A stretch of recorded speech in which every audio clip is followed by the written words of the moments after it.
Assalamualaikum warahmatullahi wabarakatuh. Nama saya Abdul Qadir dari Sekolah 2. Saya ingin menjelaskan apa itu lingkungan.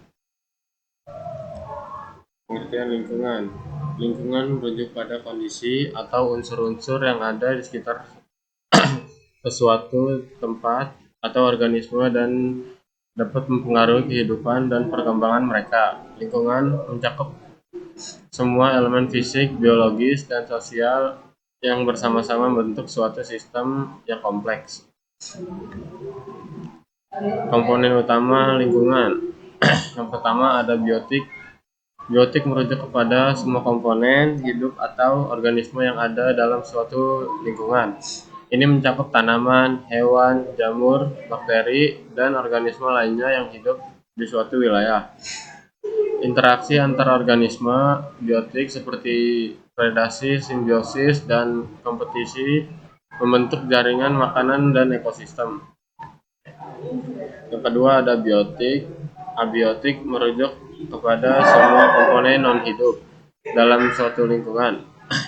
Ini mencakup faktor-faktor fisik dan kimia seperti tanah, air, iklim, suhu, cahaya, matahari, mineral, dan unsur lainnya yang mempengaruhi kehidupan.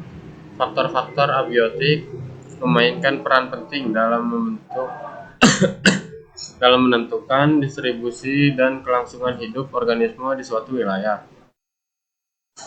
Lingkungan sangat penting bagi kelangsungan hidup bagi makhluk hidup, karena apabila lingkungan tidak ada, maka manusia, hewan, dan tumbuhan tidak dapat bertahan hidup. Namun, sekarang lingkungan mengalami kerusakan, itu semua akibat ulah dari manusia yang tidak bertanggung jawab. Kesimpulannya, dengan memahami interaksi antara biotik dan abiotik, serta pentingnya menjaga keseimbangan di dalamnya, kita dapat berkontribusi pada pelestarian lingkungan dan menciptakan masa depan yang berkelanjutan. Pertanyaan, apa dampak polusi udara terhadap lingkungan dan kesehatan manusia? Yang kedua, apa perbedaan antara biotik dan abiotik? Jawabannya, yang pertama, hutan berperan sebagai paru-paru dunia karena menghasilkan oksigen dan menyerap karbon dioksida, serta menyediakan habitat untuk berbagai jenis organisme. Yang kedua, jawabannya, biotik melibatkan unsur-unsur hidup dalam lingkungan, seperti tanaman dan hewan, sedangkan abiotik melibatkan unsur-unsur non-hidup, seperti tanah dan air.